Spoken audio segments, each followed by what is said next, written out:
दिल्ली धमाके के बाद उत्तर प्रदेश में पुलिस ने बड़ी कार्रवाई की है।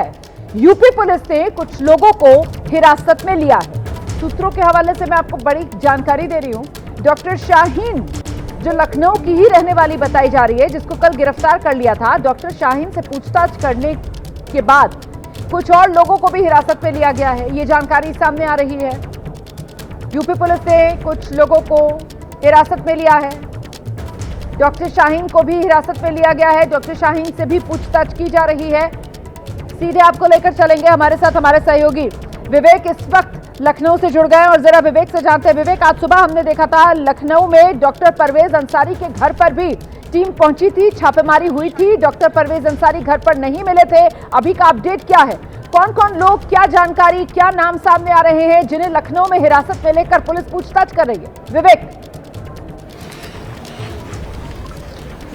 देखिए, यूपी पुलिस ने एक व्यक्ति को हिरासत में लिया है और सुबह में डॉक्टर परवेज के घर पर छापेमारी हुई थी।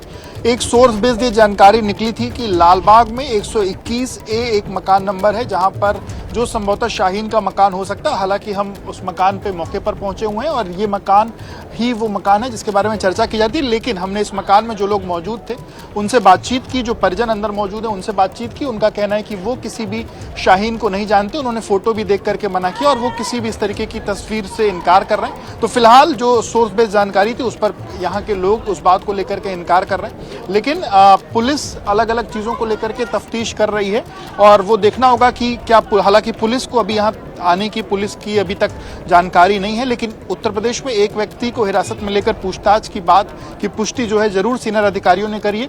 और जिस शाहीन का जिक्र कल से हो रहा है, उस शाहीन के बारे में भी हमारे पास एपी न्यूज के पास जो जानकारी, आपको बता दें कि डॉक्टर शाहीन थोड़े समय पहले, लगभग 22 साल पहले लखनऊ में कार्यरत रही और जो अल्फला यूनिवर्सिटी है उसकी संभवतः एक शाखा थी जिसमें वो यहाँ पर कार्यरत थी। और इसके पहले वो कानपुर में भी कार्यरत रही हैं। कानपुर में जो एक बात कही जा रही है कि वहां से भी उनका रिश्ता है। हालांकि तमाम ये जो जानकारी है ये सोर्स बेस्ड जानकारी है। अब देखना होगा कि उस पर पुलिस क्या आगे के समय में बताती है। और जिस परवेज की बात कही जा रही थी सुबह से, जिस परवेज के घर पर सुबह छापेमारी की गई, वो परवेज जो है वो यहाँ उनकी गाड़ी पर यहाँ का जो इंटीग्रल यूनिवर्सिटी है उसका पास लगा हुआ था। अब इंटीग्रल यूनिवर्सिटी से भी इस बात को लेकर के जानकारी ली जा रही है कि क्या परवेज इस वक्त कार्यरत रहा वहां पर या इसके पहले कभी वो कार्यरत रहा, या वो जो गाड़ी है वो किसी और के नाम पर है, क्या चीज है।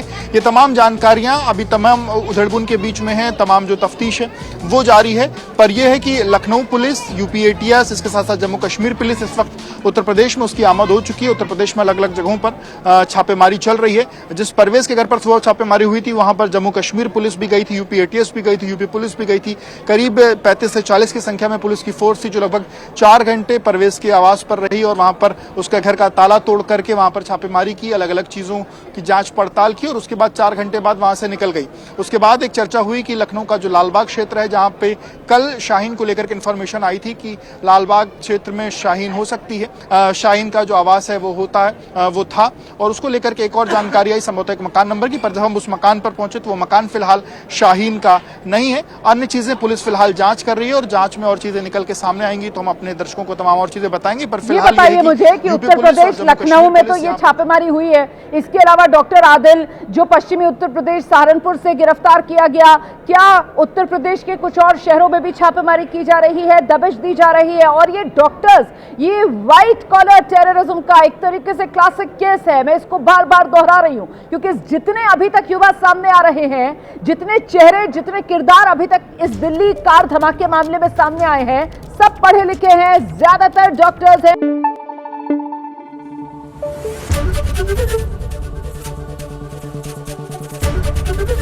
ABP न्यूज आपको रखे आगे।